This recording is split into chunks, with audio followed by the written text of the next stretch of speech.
Anda masih bersama kami dalam Berita Lampung. Bagi Anda yang baru bergabung, berikut Berita Lampung pilihan hari ini.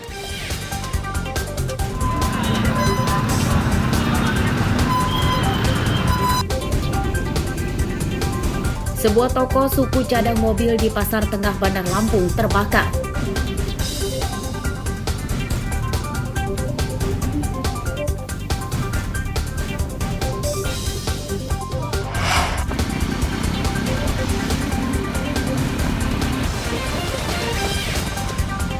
BBM solar kembali langka di berbagai daerah di Lampung.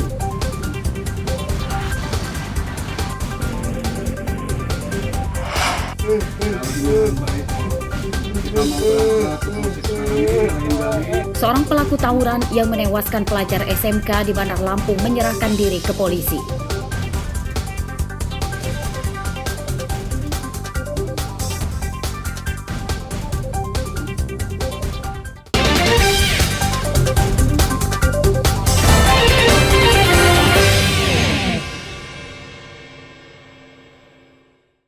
Gali ini orang baik kok. Kita mau berangkat ke Polsek Sukarame, nyerahin Gali. Mudah-mudahan prosesnya jalan. Isak tangis keluarga mewarnai kepergian pemuda berinisial GA untuk menyerahkan diri ke polisi sektor Sukarame, Bandar Lampung. GA merupakan satu dari 5 terduga pelaku pengeroyok Gilang Ihsan Rizky, pelajar SMK BLK Sukarame hingga tewas saat mereka terlibat tawuran pada awal pekan lalu. GA sempat buron selama sepekan dan akhirnya menyerahkan diri ke polisi dengan diantarkan keluarga dan pamong tempat desanya tinggal. Pada kasus tewasnya Gilang, polisi kini telah menangkap 4 orang. 3 pelaku ditangkap, 1 menyerahkan diri dan 1 lagi kini masih buron. Dalam pemeriksaan polisi mengungkap tawuran antar pelajar tersebut dipicu saling ejek di media sosial. Secara persuasif mengimbau kepada keluarganya agar menyerahkan diri ke Polsek Sukarame. Untuk peran terduga sendiri seperti apa? Untuk DPO GD ini berperan sebagai yang menabrak korban, kemudian sempat yang memegang alat daripada yang digunakan oleh pelaku. Terus sejauh ini Pak, motifnya apa Pak dari keterangan tersangka Pak? Dari keterangan bahwa motifnya adalah saling menantang melalui media sosial. Tawuran antar pelajar yang menewaskan Gilang Ihsan Rizky terjadi pada Senin pekan lalu di Jalan Bypass Soekarno-Hatta, Sukarame, Bandar Lampung. Korban tewas akibat menderita luka senjata tajam di punggungnya. Robi Laste melaporkan dari Bandar Lampung.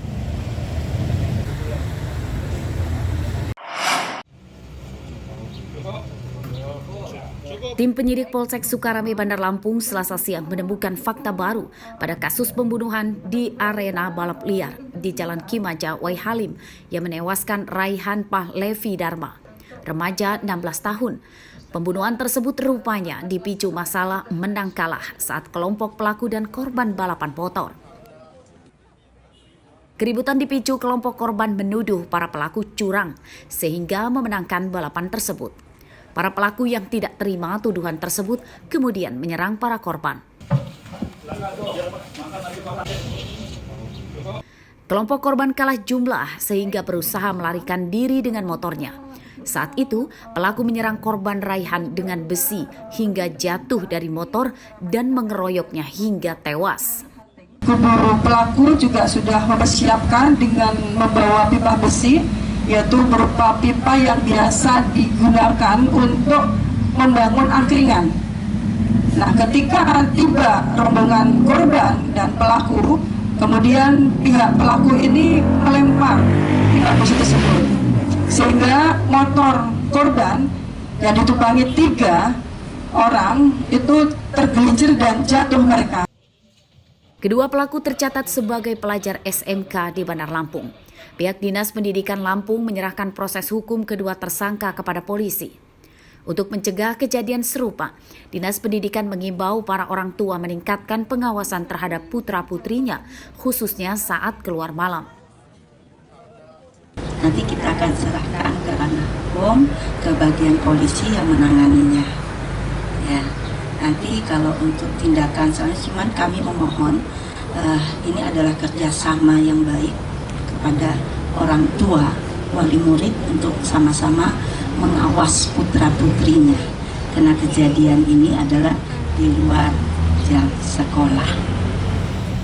Kasus tewasnya 2 pelajar SMK akibat dikeroyok kelompok remaja lain di Bandar Lampung terjadi 2 kali dalam sepekan lalu. Sebelumnya, seorang pelajar SMK bernama Gilang Rizky tewas dalam tawuran antar pelajar. Dan terakhir Raihan yang tewas akibat dikeroyok saat terlibat keributan pada balapan liar. Robi Laste melaporkan dari Bandar Lampung.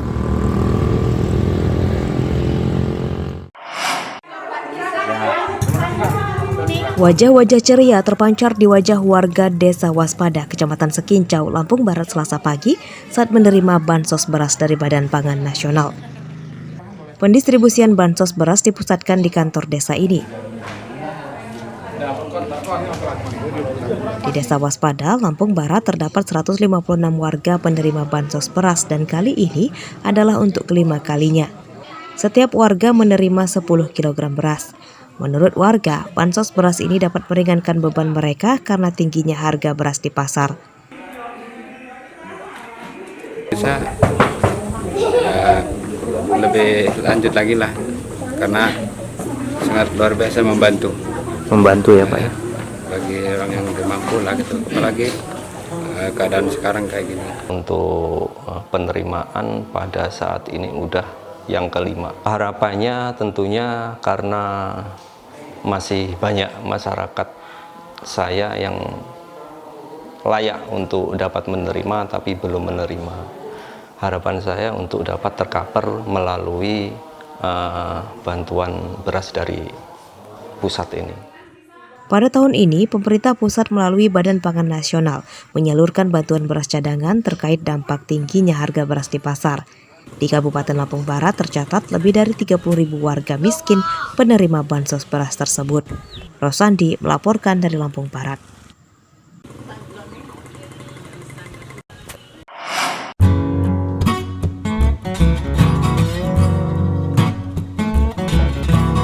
Populasi kera di Taman Hutan Kera Tirtosari, Sarijo, Kelurahan Sumur Batu, Teluk Betung Utara, Bandar Lampung kian berkurang.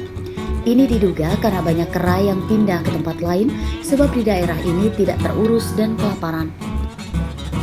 Menurut warga sekitar, jumlah kera di taman ini masih ada sekitar 50-an ekor.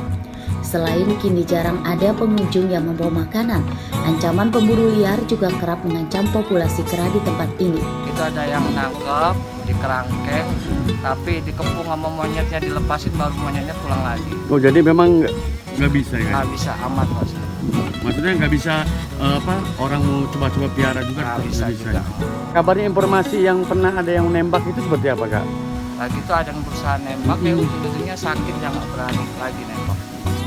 Taman Hutan Kera Tirtosari berada di tengah kota, namun sayangnya keberadaannya tidak terurus oleh pemerintah Bandar Lampung. Puluhan kera ini menempati hutan yang luasnya tidak sampai 1 hektar. Selain diberi makan warga sekitar, kera juga mengandalkan makanan yang dibawa pengunjung. Kera-kera ini tidak takut dan langsung mendekati para pengunjung yang membawa makanan untuk mereka. Arsadi Saputra melaporkan dari Bandar Lampung. Pemirsa, informasi tadi menutup perjumpaan kita kali ini. Saya Iin Hermayani beserta redaksi yang bertugas berterima kasih. Selamat beraktivitas kembali. Sampai jumpa.